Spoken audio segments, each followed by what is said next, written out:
You're listening to Brain Lenses. I'm Colin Wright.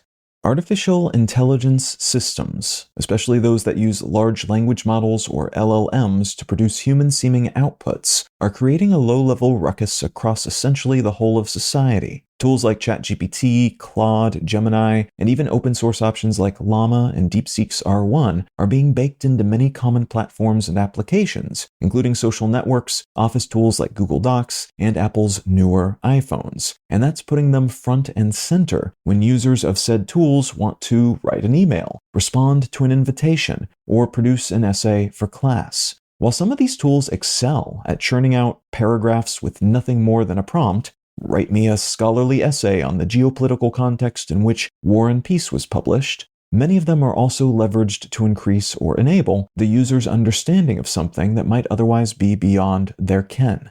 So you might feed an AI tool a link to a long essay and ask it to summarize said essay in 5 bullet points. Or you might ask it to explain a research paper that you don't understand in language you'll be more likely to comprehend. These tools then can both expand and contract existing information, taking a core idea and spinning up a whole email, essay, or book out of it, but it can also compress a book's worth of writing down into just a few bullet points. Recent research from early 2025 suggests that as of late 2024, about 18% of financial consumer complaints were at least partially LLM produced, and around 10% of job postings were LLM assisted. The same paper says that up to 24% of corporate press releases are now produced, entirely or partly, by LLMs, and about 14% of United Nations press releases are generated or modified by the same. Another study found that in scientific publishing, something like 17.5% of computer science papers and around 16.9% of peer-reviewed text included at least some LLM-generated copy. Yet another study has suggested that something like half of all social media content will be produced by generative AI tools by 2026, up from about 39% in 2024. These numbers should be considered incomplete and perhaps even suspect, as the tools we use to detect LLM activity are not very reliable. These AI systems are evolving rapidly, which makes keeping up with them tricky, but the methods that have been developed are also quite leaky and generally appear more confident in their findings than their success rates can support. That said, there are some interesting implications associated with our rapid adoption of these technologies. Foremost among them is that it is devilishly difficult to determine whether text we read and images we view, videos we watch, and so on, was produced by a human being, written by software that fabricates new text based on text it has previously ingested, or some combination of both. This can lead to manipulation, as we might swoon over the seemingly heartfelt words of an online suitor, only to find they are not real and that we have maybe been conned.